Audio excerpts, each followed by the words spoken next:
Écoutez, d'abord, essayez de réconcilier le bonheur individuel et l'optimisme collectif. La France, comme disait Jean d'Ormesson, est un oxymore. 80% des Françaises déclarent plutôt heureux dans leur vie personnelle et les mêmes 80% constituent collectivement l'un des peuples les plus pessimistes du monde. Alors il y a un jeu de l'opinion qui est clair, il y a un biais dans les sondages. Les Français subliment la confiance dans la sphère de proximité, la famille, les amis, les proches, le local, et ils dépriment très volontairement la confiance dans la sphère collective, dont ils font l'exutoire de leur frustration, de leurs revendications, de leur mauvaise humeur, ce qui n'est pas très compliqué pour un peuple, comme vous le savez, qui est censé être le plus râleur du monde. Jules Renard disait quelque chose du genre, c'est pas le tout d'aller bien, vaut mieux que les autres aillent mal. C'est-à-dire, si moi, le grand français, je m'en sors dans ce monde épouvantable, c'est que je suis vraiment un type formidable. Et donc, au fond, nous cherchons à réconcilier les deux sphères, c'est-à-dire à faire davantage de nos bonheurs individuels une force collective.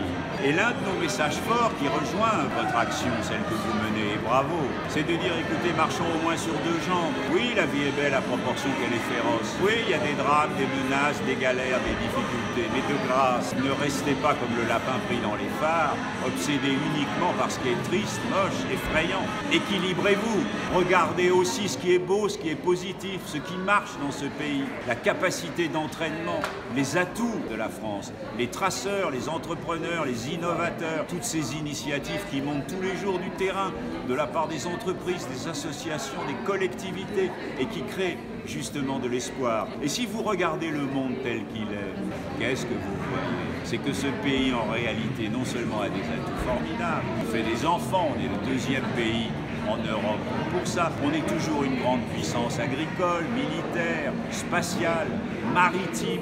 Et on a des mathématiciens qui sont parmi les meilleurs du monde. On est en tête pour le tourisme. On a des industries extraordinaires qui se développent et qui font de la place de Paris et de la France un rayonnement partout dans le monde. Et donc regardez-le, regardez cette France telle qu'elle est vraiment, et regardez même ce monde tel qu'il est, cette fameuse mondialisation.